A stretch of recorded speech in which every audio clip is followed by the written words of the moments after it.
संसद विविध। भारत के विधायी शाखा के अंतर्गत संसद के सदन हैं, यह 2।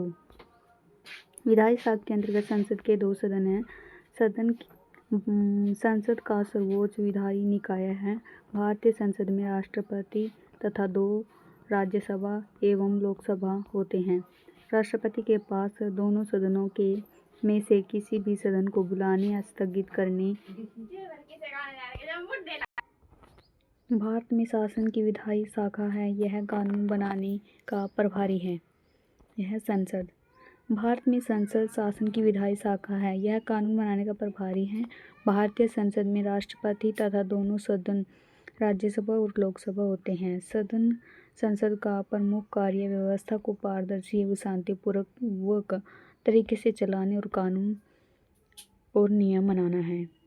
भारतीय संसद में शामिल होते हैं भारतीय संसद के अंतर्गत राष्ट्रपति और दोनों सदन लोकसभा और राज्यसभा। भारत के संविधान के अनुच्छेद 79 के अनुसार संघ के लिए एक संसद होगी जो राष्ट्रपति और दोनों सदनों से मिलकर बनेगी, जिनके नाम राज्यसभा और लोकसभा होंगे। निम्न में से कौन सा कथन भारत के संसद के संयुक्त सत्र के बारे में सही नहीं है? राज्यसभा के सभापति संयुक्त सत्र की अध्यक्षता करते हैं।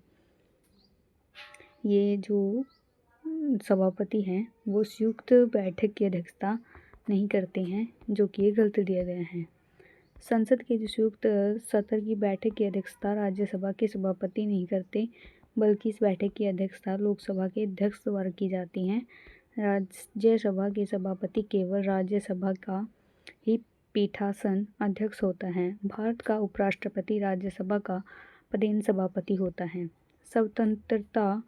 स्वतंत्रोत्तर भारत में पहली बार निर्वाचन संसद में अस्तित्व में आई थी, ये अप्रैल 1952 में।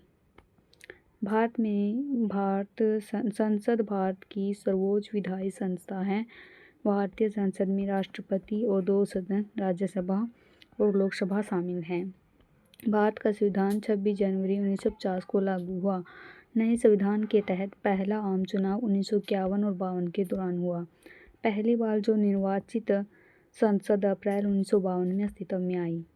भारत के संविधान के अनुच्छेद 100 क्लोज 3 के तहत संसद के किसी भी सदन की बैठक का गठन करने के लिए आवश्यक गणपूर्ति पद के सदस्यों की कुल संख्या का कितना % भाग होनी चाहिए? इसके लिए 1/10वां भाग।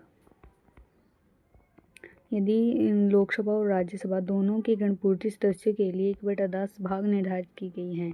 इसमें लोकसभा की बैठक को संचालित हेतु कम से कम 55 सदस्य, जबकि राज्यसभा की बैठक के संचालन हेतु 25 सदस्य उपस्थित होने चाहिए।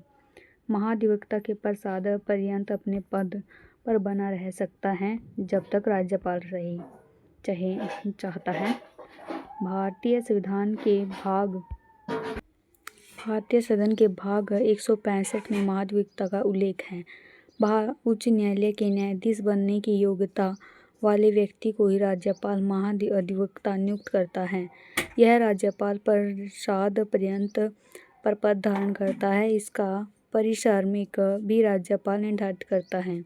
इसका कार्य है कि राज्य सरकार की विधि संबंधी विषयों पर सलाह दें। संसद के सदनों एकल एवं संयुक्त अधिवेशन पारित होने के पश्चात प्रत्येक विधेयक की सहमति के लिए उसके समक्ष प्रस्तुत किया जाता है, राष्ट्रपति के समक्ष, और राष्ट्रपति जब उस पर अपनी सहमति देता है तो कानून बन जाता है। संयुक्त अधिवेशन के पश्चात राष्ट्रपति की सहमति के लिए उसके समक्ष प्रस्तुत किया है। संयुक्त बैठक की अध्यक्षता लोकसभा अध्यक्ष करता है। संयुक्त बैठक में संविधान के अनुच्छेद 108 के तहत राष्ट्रपति द्वारा बुलाई जाती है। किसी भी लोकतांत्रिक देश में कानून बनाने का नहीं संसद को अधिकार देता है। सांसद को अधिकार है।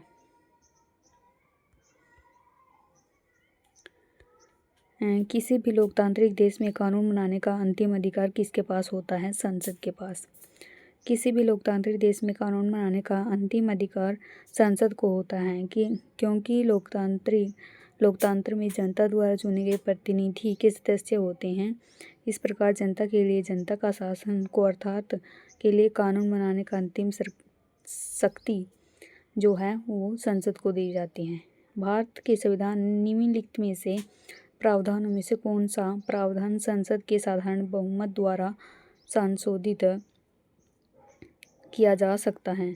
भारत में गणपूर्ति, मौलिक अधिकार, राष्ट्रपति के निर्वाचन एवं उसकी प्रक्रिया 7वीं अनुसूची में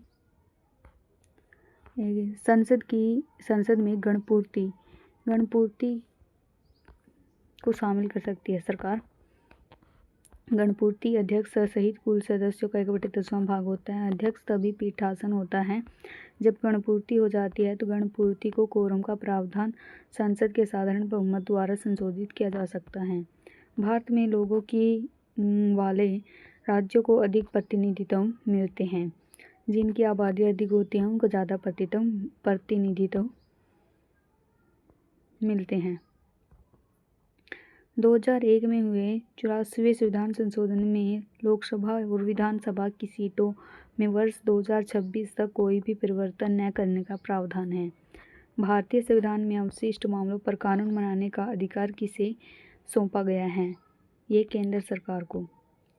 248 क्लोज 1 के अंतर्गत संसद उन सभी विषयों पर कानून बनाने का अन्य अधिकार प्राप्त है जिनका उल्लेख राज्य एवं समवर्ती सूची में शामिल नहीं है। दूसरे शब्दों में अवशिष्ट शक्तियों पर कानून बनाने का अधिकार केंद्र सरकार के पास है। निम्नलिखित में से कौन सा मंत्रालय हर साल संसद के आर्थिक सर्वेक्षण प्रस्तुत करता है? वित्त मंत्रालय द्वारा।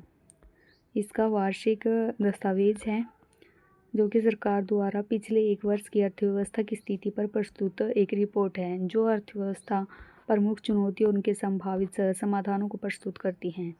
भारत में पहला आर्थिक सर्वेक्षण 1950 एवं 51 में प्रस्तुत किया गया। लोकसभा में राज्य की विधानसभाओं में 1/3 सीटें किसके लिए आरक्षित होती हैं? ये होती हैं महिलाओं के लिए 33% आरक्षण।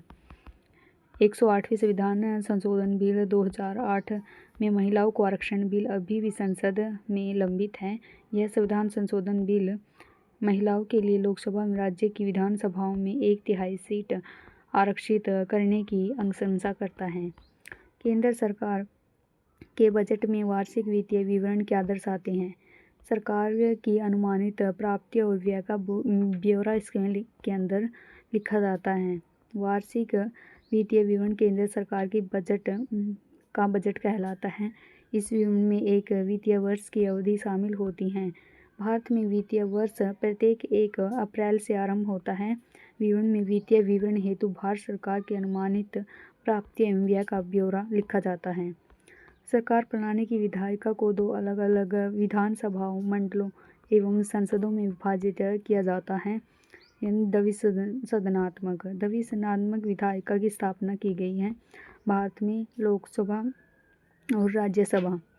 भारत में राज्यों का प्रतिनिधित्व करती है राज्यसभा और लोकसभा भारत के लोगों का प्रतिनिधित्व करती हैं। भारतीय संविधान में इससे संबंधित प्रावधान भाग 5 में अनुच्छेद 79 से 112 तक में हैं।